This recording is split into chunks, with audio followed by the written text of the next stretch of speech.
Bem-vindos a mais um programa Seguro Sem Mistério. Eu sou Júlia Sena e esse é o nosso ponto de encontro para falarmos sobre o mundo do seguro de forma simples, objetiva e estratégica. O Seguro Sem Mistério, no ar há 20 anos pelo canal 20 da NET do Rio Grande do Sul, conta com patrocínio master da Icatu e da Rio Grande Seguros e Previdência. Além, é claro, do apoio de grandes marcas que vocês vão ver ao longo do nosso episódio aqui, marcas essas que acreditam no nosso propósito de comunicar e aproximar o mercado de seguros.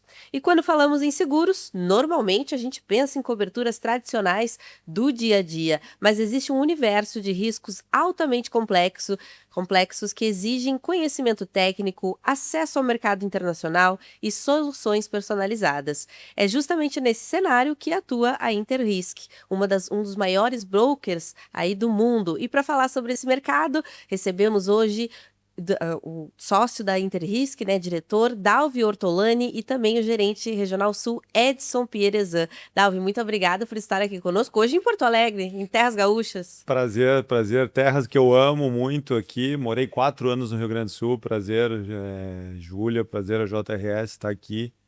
Morei aqui de 2002 a 2006. Quase um Sim. gaúcho. Olha, praticamente um gaúcho. Já estou falando aqui em meia hora, bate, guri, guria. Mas um estado maravilhoso que me acolheu quando eu realmente cheguei. Cheguei aqui com 26 anos de idade, fiquei até os 30. E então tenho muita história para contar aqui sobre o Rio Grande do Sul e as oportunidades que esse estado aqui deu para mim. Tava prometida essa nossa entrevista, né, Dalvi, mas deu certo. Deu certo, a gente batalhou muito a agenda, mas estou feliz de estar aqui, estou feliz de voltar ao Rio Grande com uma operação nossa, né?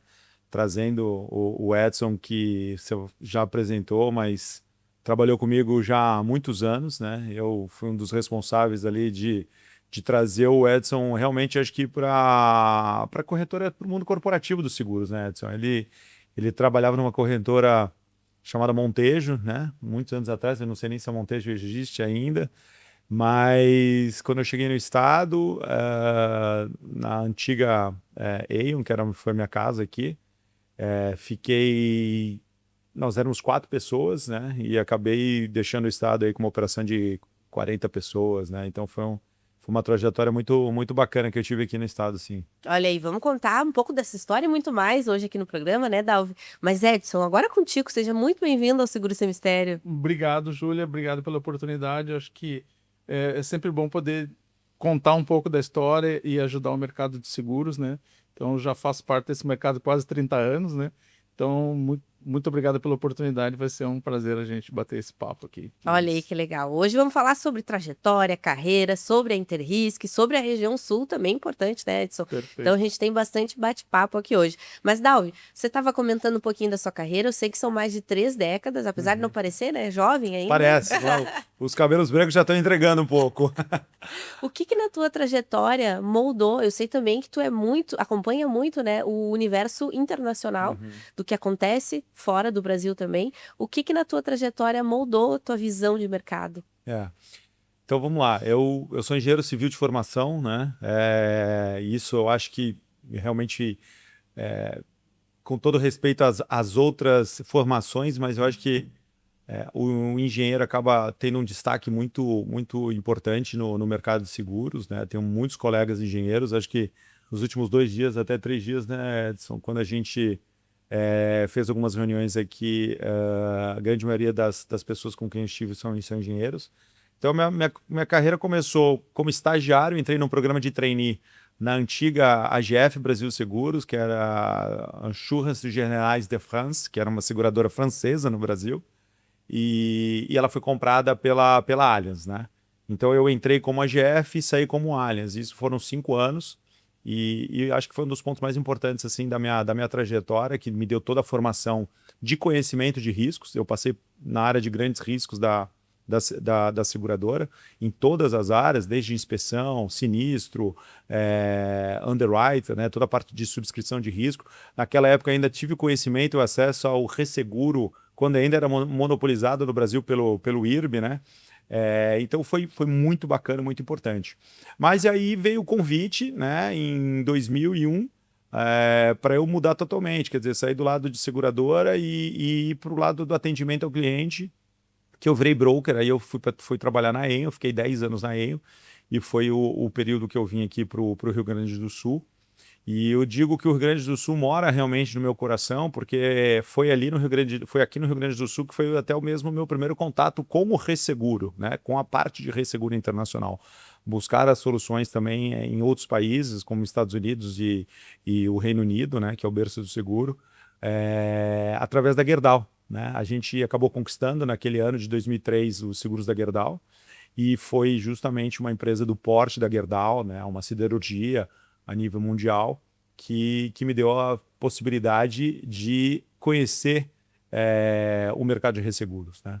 E de lá para cá, eu até a semana passada eu estava fazendo as contas, esse ano vai ser a 4ª vez, eu estou indo daqui a um mês de novo para Londres, mas eu já fui de 2003 até 2026, aqui 23 anos, já fui 36 vezes para Londres a trabalho, né? Pô, eu acho que quase nenhuma vez a passeio, a trabalho, fazendo roadshows, né? Então, indo com clientes, buscando alternativas, estratégias, então foi fantástico.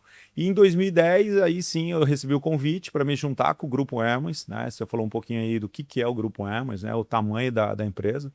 A Hermes hoje é o maior grupo de seguros de wholesale do mundo. O conceito wholesale, Júlia, ainda não tem muito no Brasil, mas se a gente fosse fazer uma comparação assim do nível, seria como se fosse uma loja Accor ou uma Sancor no Brasil. É um big broker que tem acoplado dentro da nossa estrutura vários pequenos e médios corretores. Então, só para você ter uma ideia, nos Estados Unidos, nós temos 21 mil corretores plugados dentro do Grupo Hermes, né? Então, isso nos dá uma capacidade aí de tamanho, de envergadura. Para você ter uma ideia, hoje nós somos 9 mil funcionários no mundo, né? Só nos Estados Unidos são cerca de 180 escritórios próprios, tá? E geramos aí algo próximo de 50 bilhões de dólares de prêmio de seguros, né? Então, realmente é uma estrutura muito grande. Em Londres, hoje, nós somos mais de 1.000 profissionais, cuidando justamente da colocação de resseguro dos Estados Unidos e do restante do mundo. E aqui no Brasil, a marca, né, Hermes, o grupo Hermes no Brasil é a Interrisk. A Interrisk, ela foi fundada pelo pai do meu sócio, do Mário Faria, em 1972. Então, temos aí uma trajetória de 54 anos já de mercado. Naquele momento ainda era uma corretora muito focada, e a gente segue ainda com um market share muito importante no mercado de aviação. E isso realmente foi assim, uma linha de direção muito importante para nós.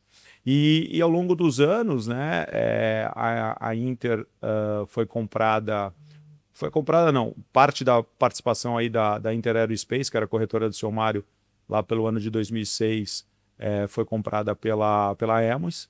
E hoje o capital da empresa no Brasil, né, é 50% capital americano, que é do Grupo Hermes, e 50% capital brasileiro. São 7 sócios aqui no Brasil, e eu sou um dos sócios.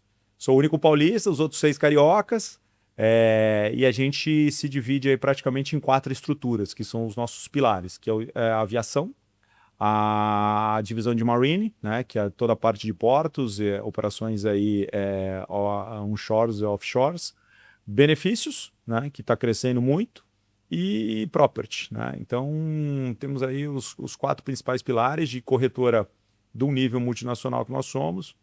E agora queremos explorar mais ainda e crescer aí em todo o segmento do Rio Grande do Sul novamente. Olha aí que legal. Que memória, né, Edson, essa do Dalvi? É Ele uma aula. entregou informações com datas. Sim.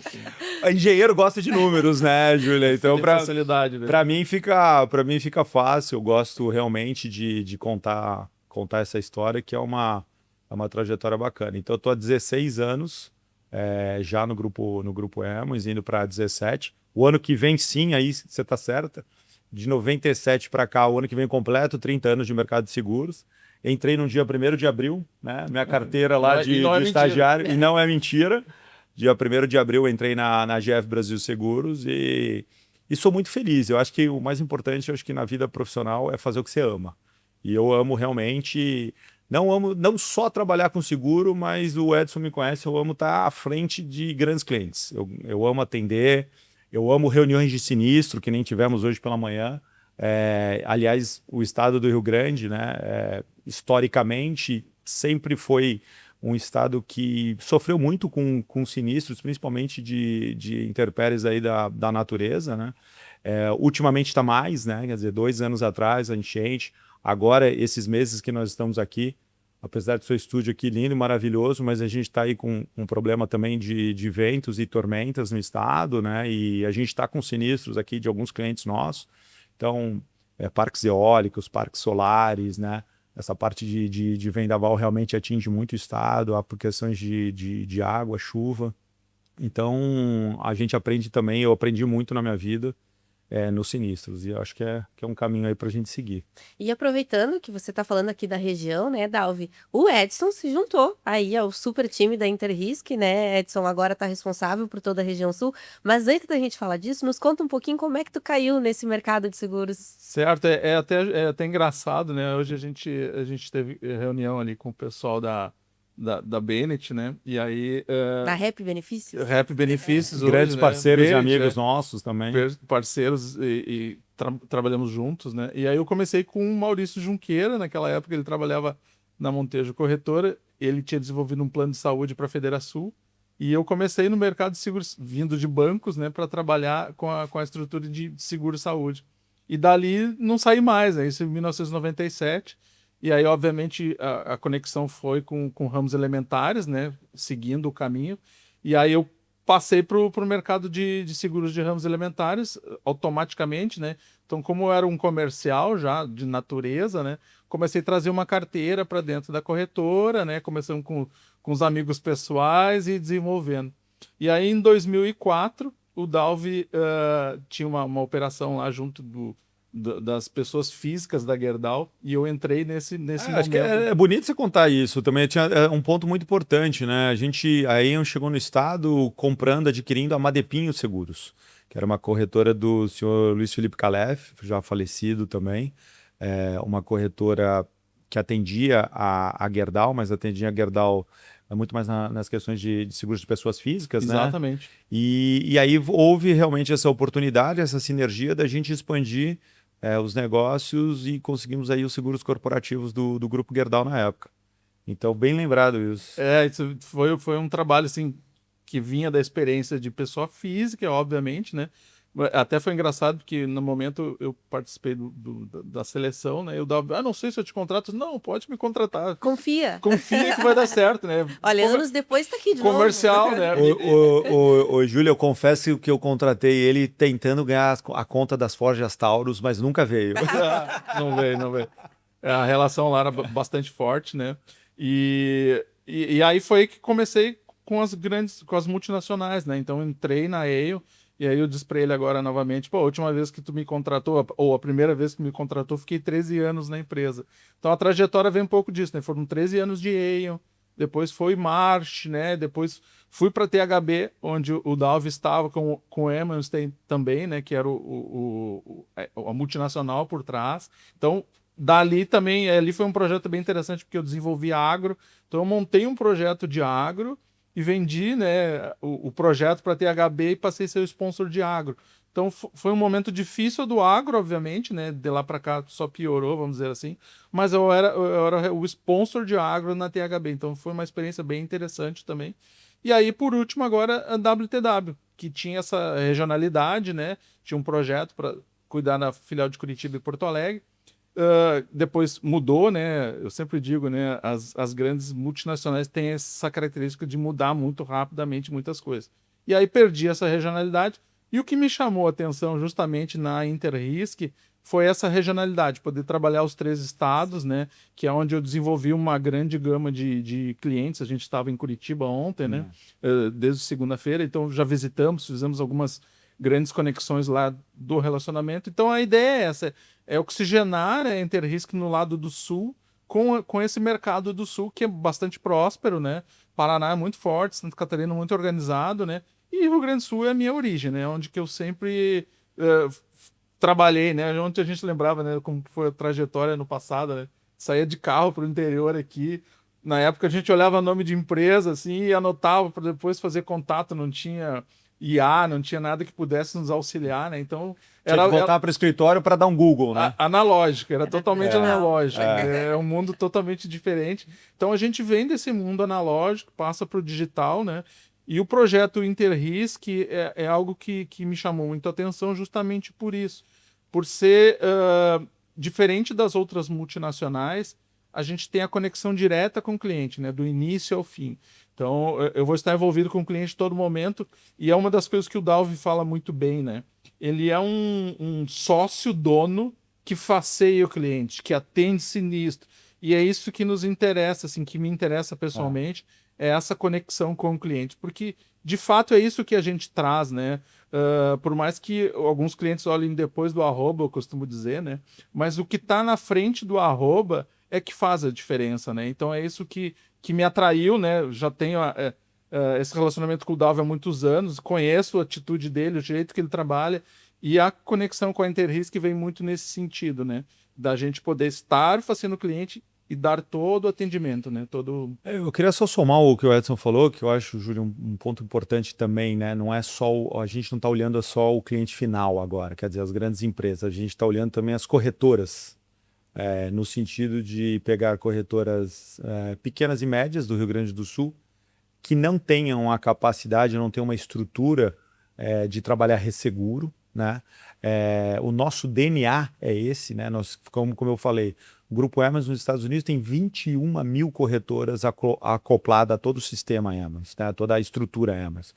Então, nós por termos e por sermos uma corretora, que eu falo assim, nós não somos o Big Four, né? Nós não somos as quatro grandes multinacionais aí, corretoras estabelecidas no Brasil, porque esse corretor pequeno e médio, né, Edson, quando ele tem uma necessidade de uma transferência de risco internacional, de um resseguro, ele não sabe a quem procurar, na maioria das vezes, porque ele entende que essas Big Four são competidoras deles. Ele teme perder o seguro, perder o negócio dele para essas Big. Então, também é o outro ponto importante que a gente vai e está se posicionando cada vez mais, por ser também uma corretora de resseguro e praticamente um grupo aí totalmente independente, nós queremos também trazer para nós mais corretores, pequenos e médios locais, pode ser os grandes também, que não têm estrutura de colocação de resseguro e usar nossa estrutura, né? Então aí eles vão estar aptos também a ter no seu portfólio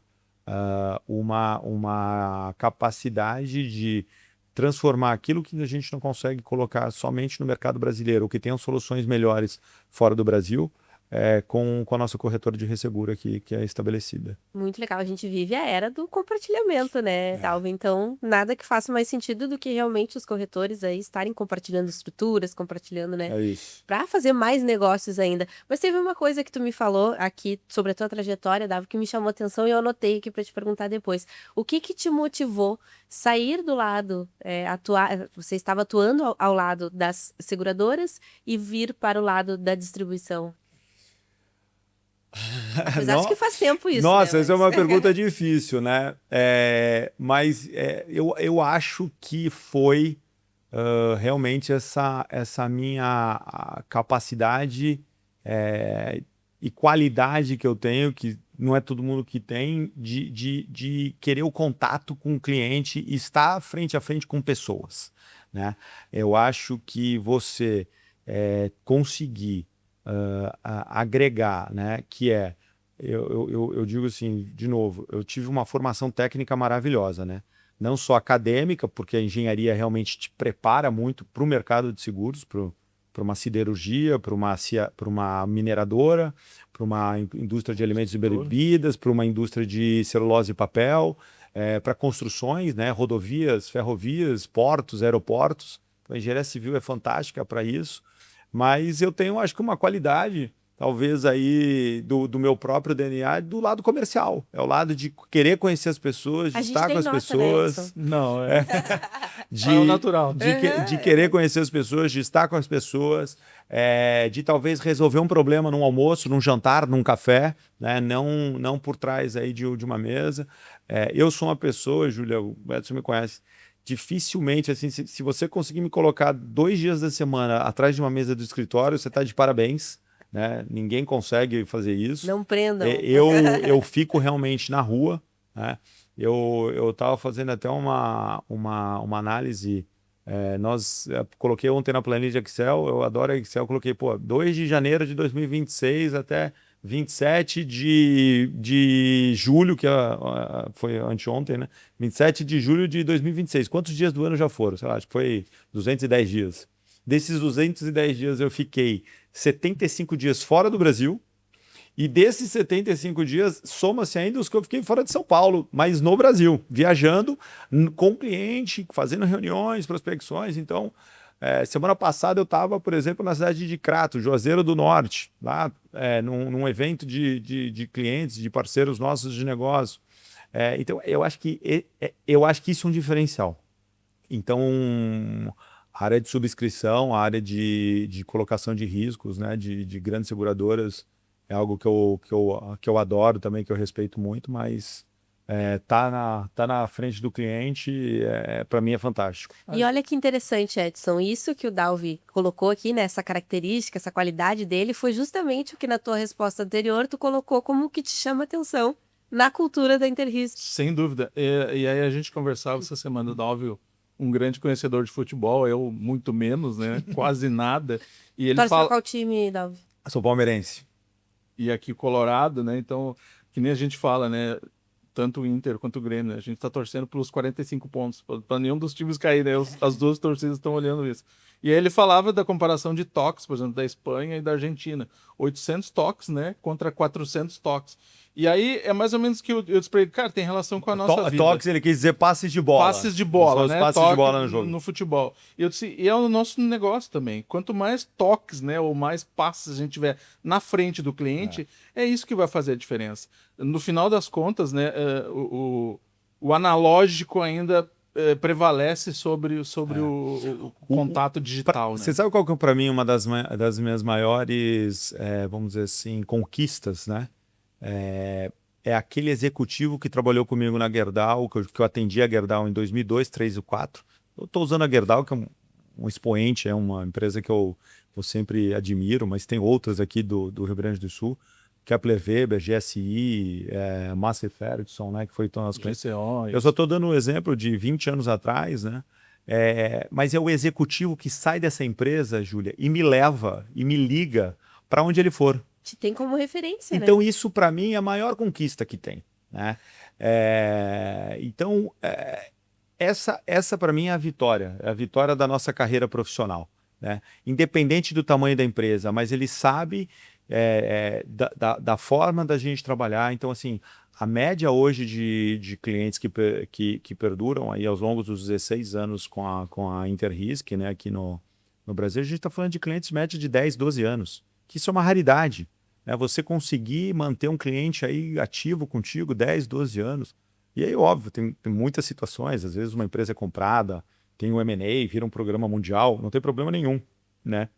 Mas essa é a maior conquista. Acho que a nossa carreira, a gente constrói principalmente assim o lado reputacional, né? A credibilidade que a gente passa. O broker, o corretor de seguros ou resseguros, ele tem que formar credibilidade.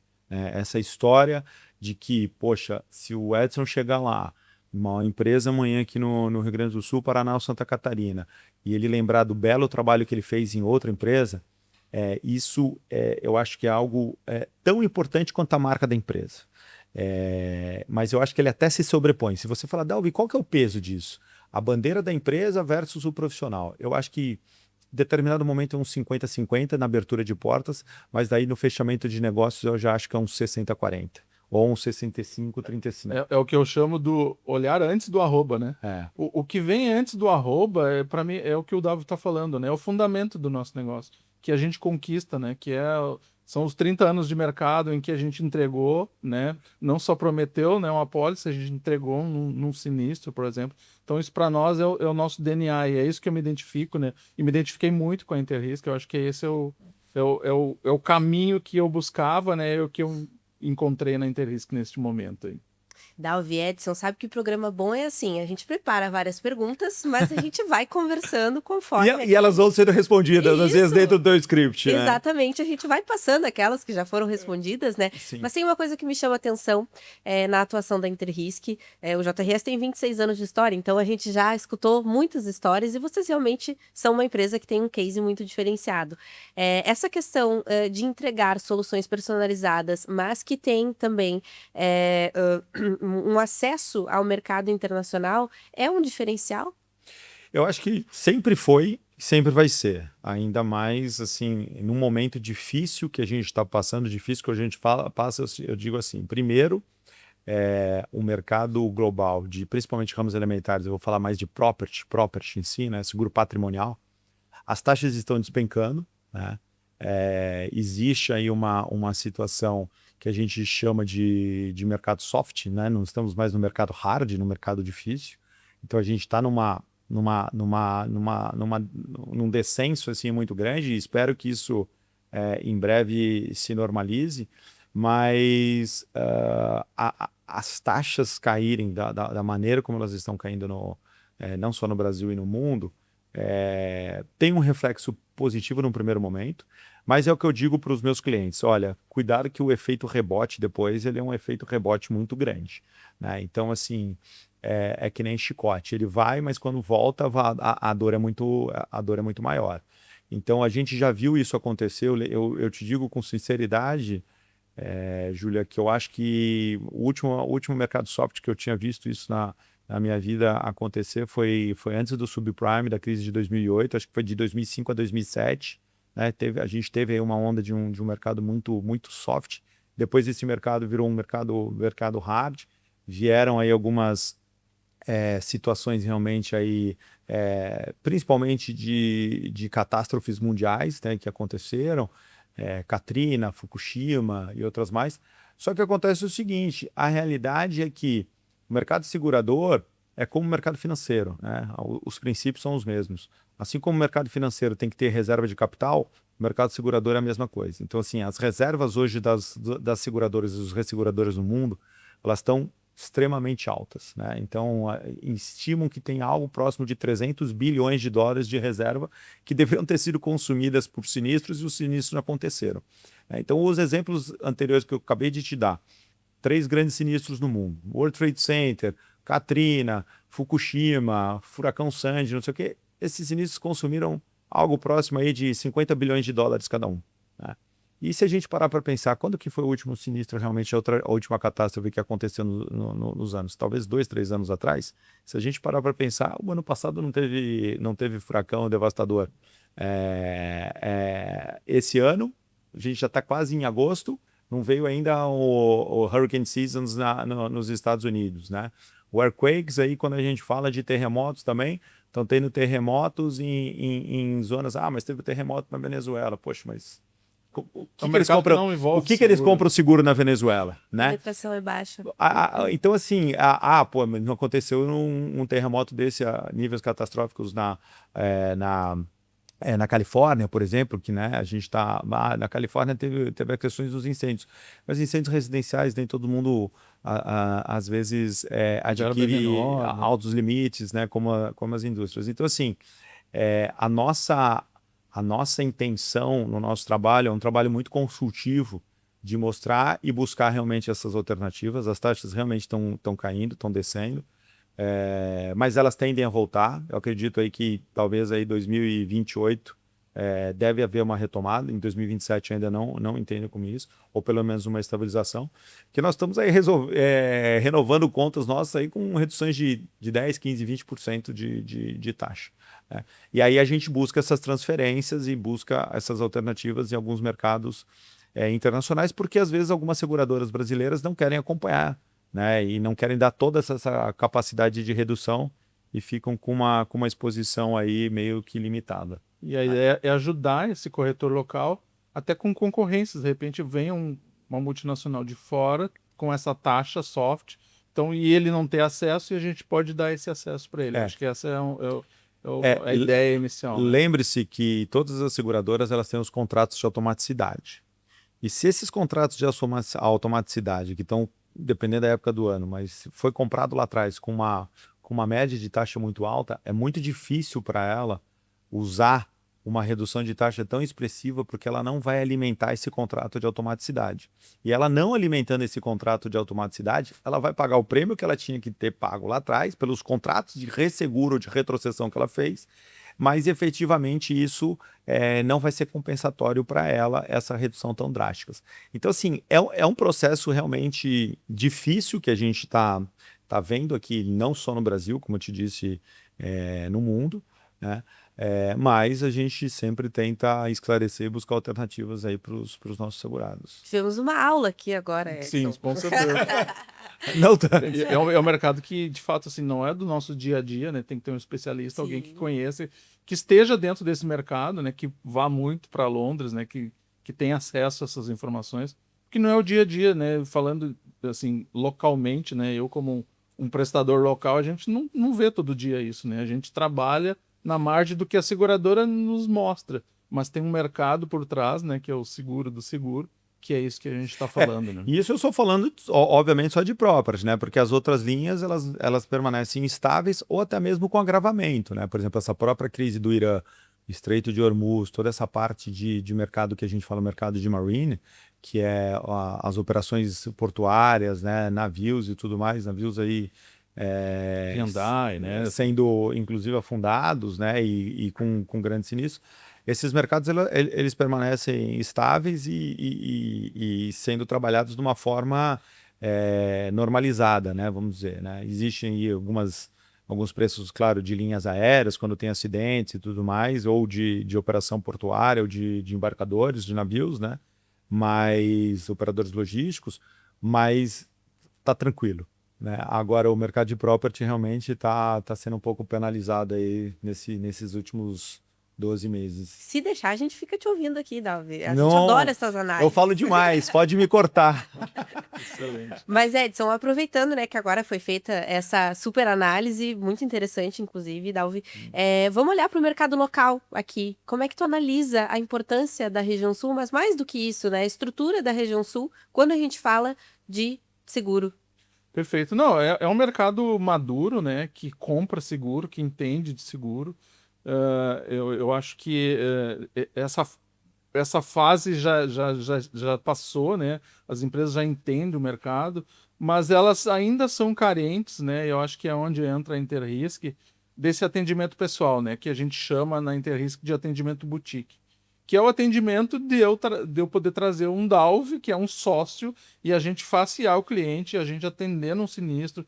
Eu estar próximo, né? Já aconteceu casos em que eu estava numa multinacional, que eu era o comercial, e que o cliente me chamava para eu atender um sinistro, e eu dizia, veja bem, eu não poderia ir, né? Mas, como eu sempre digo, eu vou, né? Porque eu acho que a relação é com o cliente. E isso se identificou muito com a Interrisk, que é onde eu consigo trabalhar todo o cliente. Então, eu vou sempre ser o ponto focal, atender o cliente e mesmo, né, nesse projeto que a gente fala com corretores, estar próximo do corretor, ser o interlocutor técnico, trazer essa informação, desenvolver produtos para esse cliente. Nosso trabalho não se restringe a cotar seguro, né?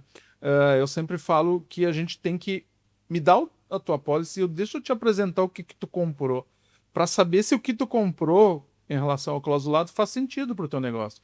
Obviamente que a gente, conhecendo a indústria, a gente traz o nosso viés técnico, né? Então, esse é o trabalho que a gente se propõe a fazer aqui no Rio Grande do Sul, é ser entre aspas, advogado do cliente, né? Para defender a gestão de riscos dele, né? Eu costumo dizer que gestão de riscos são 4 pilares. Um, eu preciso entender o meu risco. O segundo é mitigar o risco. O terceiro é transferência, que a gente está falando de seguro, então transfiro. E um quarto pilar, que é um pouquinho mais rebuscado, que é apetite de risco. Vou entender, né, onde eu posso desenvolver melhor, né? Uma franquia, alguma coisa, eu fico confortável com uma perda X. Então, esse desenho é que a gente se propõe a trazer para o mercado, né? Com a minha experiência e com a capacidade técnica da Interrisk. Eu acho que esse é o momento que é o que a gente busca para o mercado local. Ninguém adquire um seguro pensando em usar, mas às vezes acontece. É, por isso que eu divido muito, né? O cara precisa entender, assim, o cliente precisa entender o mercado, o que é o risco dele. Sim. O que eu posso trabalhar dentro de casa? O seguro é uma ponta uma transferência. Aquilo que é imponderável, que eu não vou pegar o valor da minha empresa e depositar no banco para o dia que eu tiver um sinistro ser reembolsado. Então, se compra uma taxa, se compra uma cobertura, transfere, né, parte desse risco. Taxas softs, como a gente falou, então não vou depositar meu dinheiro lá no banco, né, para repor a minha fábrica, então tem uma taxa, né, acessível que eu vou transferir. E aí depois a gente ajuda ele também com o apetite de risco, o que ele entende, né? O que ele se propõe a participar desse risco, que é fundamental também para a construção de uma gestão de risco completa, né? E Dalvi, na hora de um sinistro, o que é mais tenso? Olha, primeiro, claro, se envolvem vidas, né? A primeira pergunta que eu faço em acidentes quando envolve vidas, né? A gente tenta realmente aí acessar e ter o conforto aí de familiares e pessoas, né? Então, você imagina, eu dei o exemplo, vou contar também aí, voltando a Gerdau, né? Acho que Gerdau tá na vida. O acidente aéreo, quando teve o acidente aéreo do voo do 3054, que infelizmente ele atravessou a pista de Congonhas, né? Ele tinha uns 5 executivos da Gerdau, né? Então, aí tudo bem, a gente está falando de um acidente aéreo fatal, que envolviam vidas, né? Então, isso é algo muito duro, né? Então, no primeiro momento, a gente sempre pensa e tenta fazer o conforto de pessoas. Quando a gente está falando de acidentes que envolvem só bens e danos materiais, a minha maior preocupação no primeiro momento é a contenção, né? A contenção desse sinistro para realmente ele não se propagar e não se replicar. Então, se a gente está falando de uma indústria de celulose que tem aí talvez aí uma caldeira que tem uma explosão, para não afetar os periféricos aí da indústria, né? Ou até mesmo um alto forno de uma siderurgia também, né? Então toda essa parte de contenção é o primeiro momento, né? Aí o segundo momento, que eu acho que é um momento realmente de pé no chão e de mais tranquilidade, né? Deixar um pouquinho a poeira baixar, as coisas se acertam. Aí sim, toda a parte executiva, documental, processual, deixar muito também o segurado tranquilo e ao par de que às vezes não é um processo lento, não é um processo rápido, às vezes acaba se tornando um processo lento, quer dizer, uma regulação de um sinistro pesado, às vezes você está concluindo um processo de 2 ou 3 anos, né? Que nem agora, né? Coincidentemente, vindo para cá, encontrei o meu gerente de sinistro, indo para um sinistro aqui em Santana do Livramento. Lá. Lá em Santana do Lá. Livramento, um segurado nosso, um sinistro de fundação de um parque de aerogeradores, né? E que também é uma novidade para mim o que aconteceu. Então, aí vem a terceira etapa que eu falo que é a etapa do aprendizado, da busca da causa raiz, né? Entender efetivamente o que aconteceu, mas o mais importante, o que aconteceu que se torna um aprendizado para não se repetir. E aí a gente replica isso para os nossos demais segurados, os nossos demais clientes, né? Então eu acho que é isso. Eu acho que regulação de sinistro, a gente vende uma pólice, né? A gente negocia, a gente oferta um seguro que antigamente, Júlia, você não tinha nem nascido ainda, que a gente falou, pô, quando eu cheguei no Rio Grande do Sul, a Júlia era pequenininha, era novinha. A gente vendia um bloco de papel. Hoje em dia nem mais isso vai. Ela vai só eletronicamente, né? A gente manda um PDF, vai por e-mail, mas antes era um blocão de papel, um livrão lá, às vezes tinha 25, 30 locais todos. Mas a gente tem que entregar. A entrega do seguro é o sinistro. A entrega do seguro é o pagamento do sinistro. E ele tem que ser muito bem feito, né? Ele tem que ser realmente processado, e eu acho que tem que ser processado de uma forma sensata, né? De uma forma plena, né? E que tenha o conforto do teu segurado. Porque também isso é uma outra verdade, sabe, Júlia? Os meus grandes clientes, eles se perpetuam conosco e eles se reconhecem na indenização de sinistro. Eles seguem contigo ao longo dos anos, porque ele fala, pô, ontem a gente estava em Curitiba numa grande construtora, né? Que é cliente nosso, a SESB Construções, lá em Curitiba, e a gente teve um sinistro uma vez muito grande numa construção de uma hidrelétrica.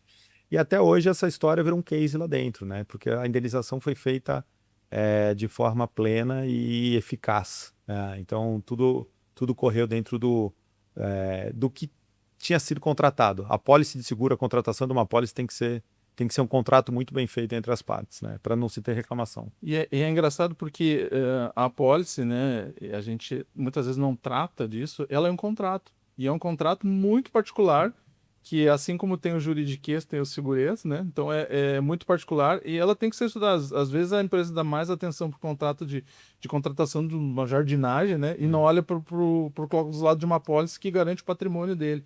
Então isso é um ponto que eu trabalho muito fortemente com os clientes.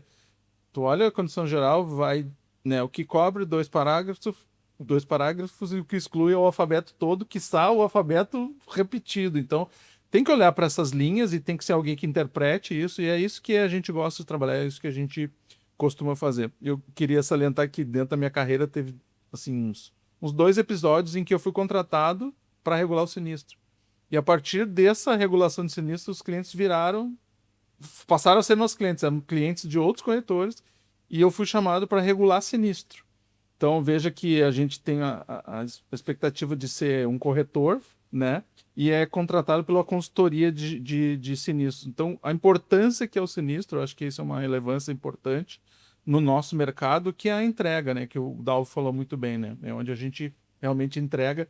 E aí, quando tem um gap, isso faz diferença. O cliente percebe, né? No teu atendimento, no conhecimento, a diferença é que é alguém que olhe para o contrato e traga essas informações para dentro da negociação, da regulação que a gente chama, né? Edson, Dalvi, quando o programa é bom, é assim, passa muito rápido. A produção estava me avisando aqui já que a gente já está chegando nos minutos finais do nosso programa. Teria muita coisa para a gente conversar ainda, realmente, né? O universo que vocês atuam, o universo da Interrisc é um universo muito rico em muita coisa legal para a gente estar contando aqui. O nome do nosso programa é Seguro Sem Mistério, então a gente tenta tirar um pouco do mistério que tem por trás, né, do seguro. Mas agora, nesse momento final, eu queria deixar em aberto, vamos começar pelo Edson, para fazer uma consideração final de tudo que a gente conversou aqui hoje, Edson, desse teu novo desafio frente à região sul, né, junto com a Interrisc. Perfeito. Não, é um desafio agradável, né, porque é um mercado que eu conheço, então eu me sinto confortável de poder seguir atendendo os clientes, né, a gente falou desde o início, a relação são com os clientes mesmos, né, então a gente tem essa relação, tem o reconhecimento. Então é só dar continuidade ao que todo mundo já conhece do meu trabalho, do trabalho que eu vou desenvolver junto com a Interrisc, né? E o objetivo é levar cada vez mais segurança para o nosso cliente, de que ele vai contratar algo, né? Vai ter uma transferência de risco bem atenciosa, né? Como sempre foi. Então acho que a mensagem é essa, fico à disposição. O trabalho já tinha relação com vários corretores. Eu acho que isso é bem importante também. O nosso trabalho, a gente não quer ser concorrente, né? A gente quer ajudar. A gente sabe do relacionamento que os clientes têm. Acho que o Dal falou isso no início, é muito importante. Que esse relacionamento é importante para nós e a gente quer entrar junto desse circuito com a garantia de levar a melhor solução também para esse mercado. Muito legal. Agora, para a gente fechar com chave de ouro, Dal. Poxa, o que eu vou falar? Eu vou falar assim, o que eu gostaria muito, né? Primeiro, eu queria atrair novos jovens talentos para o mercado de seguros. Eu vejo muitos talentos indo somente para o mercado financeiro hoje em dia. E eu lembro que quando eu entrei na AGF, né, todo mundo falava, poxa, a AGF é uma instituição financeira. E o mercado segurador, as seguradoras, né, todos nós, somos instituições aí de porte financeiro. Então, assim, a minha mensagem, acho que vou deixar aqui uma mensagem. No jogo vamos falar mais de negócio, eu vou falar para os jovens. Eu queria muito que os jovens talentos aí viessem trabalhar no mercado de seguros, né? Tenham um olhar assim de que você realmente pode ter muito sucesso, mas eu acho que você tem que sempre pensar que tudo na vida, né, assim como que eu sempre pensei, que eu trabalhei, é acordar todo dia com uma disponibilidade e fazer tudo com muito amor e carinho, né? Se você faz isso sempre, você vai ter muito sucesso. Nós hoje estamos aí até na Interrisc, aí um lado mais social que eu queria deixar aqui. Acabamos de construir 2 escolas, né? Estamos construindo 2 escolas, 40 crianças carentes em São Paulo, 40 crianças carentes no Rio de Janeiro, somos 80 crianças, mas o projeto, Júlia, ele vai além, né? Porque a ideia nesse momento a gente está colocando alunos, né, de 9 a 12 anos, mas a minha ideia é daqui a 3 anos, né, já com uma formação aí de 15, 16 anos, conseguir trazer eles como jovem aprendiz para o mercado. Não só a inserção deles na Interrisc, mas usar tudo que os meus sócios, né, a gente conseguiu construir no mercado de seguro, nosso nome, nossa reputação, tentar fazer a inserção deles nas grandes seguradoras e até mesmo nos nossos concorrentes, não tem problema nenhum, né? Então eu digo o seguinte, nós temos concorrentes, mas que são grandes amigos, né? São grandes rivais. Não temos inimigos, é muito pelo contrário, né? Então é como se fosse um time de futebol, né? Acho que eu sou palmeirense, você brincou comigo, falando, que time você torce? Eu sou palmeirense, mas aqui no Rio Grande do Sul eu torci já para o Inter e já torci para o Grêmio, né? E eu acho que essa educação, esse respeito tem que ter, né? Então eu tenho grande admiração por os meus grandes concorrentes, muitos amigos nos grandes concorrentes, e eu acho que esse projeto social que a gente está fazendo agora é a inserção de jovens profissionais. Eu acho que o mercado nosso, Júlia, está carente de profissionais, né? Espero que essa minha geração, né, de hoje 50 anos de idade, traga também e consiga atrair talentos aí agora com essa geração de 30 anos de idade. E eles vão ter que repor a gente, né? De uma hora vão ter que não vai durar repor. pro resto da vida. A gente não pode ter uma lacuna. Eu estou sentindo uma pequena lacuna. Verdade. Eu estou sentindo uma pequena lacuna. Acho que está faltando atração de talentos mesmo. Aquele garoto, homem ou mulher, né? Jovens profissionais aí de 25, 30 anos, 35 anos, que a gente vê que estão aguerridos e incentivados, né? O mercado de seguros não pode somente ser um trampolim para outras indústrias, né? E começar no mercado de seguros e seguir para bancos ou seguir para outras indústrias e processos. O mercado de seguros tem que ser uma carreira, tem que construir uma carreira aqui, né? E construir uma carreira com bastante dedicação. Então, eu acho que a minha mensagem final era essa, né? A gente falou muito aí de seguros, mas eu gostaria de deixar uma mensagem que realmente precisamos de talentos, precisamos atrair talentos, precisamos investir nesses talentos e quem sabe seja essa última semente aqui que eu quero plantar na minha carreira. Porque também não quero ficar trabalhando muito mais tempo não, Júlia. Daqui a pouco a gente tem que dar uma desacelerada, cuidar um pouco também da vida e eu acho que é isso. Eu acho que essa é a mensagem que eu queria passar. Não, vocês hoje aqui deram aula, fizeram provocações, então hoje Seguro Sem Mistério completo com Boa. vocês aqui. Perfeito, essa é a ideia. Muito legal. Obrigada, Obrigado Dalvi. você. Obrigado. Obrigada, Parabéns aí Edson. pela história, parabéns. Queria deixar uma mensagem aqui também a você e seu irmão aí pelo trabalho que seu pai fez. Eu acompanhei ele muito aqui no Rio Grande do Sul, né? Então aí fica uma mensagem honrosa aí a todo o trabalho da família de vocês aí no mercado de seguros e parabéns. Muito obrigada. Tá bom? E você que nos acompanhou até aqui, curte, comenta, compartilha e segue o @jrs.digital nas redes sociais para ficar por dentro de tudo que acontece no mundo do seguro. Até a próxima.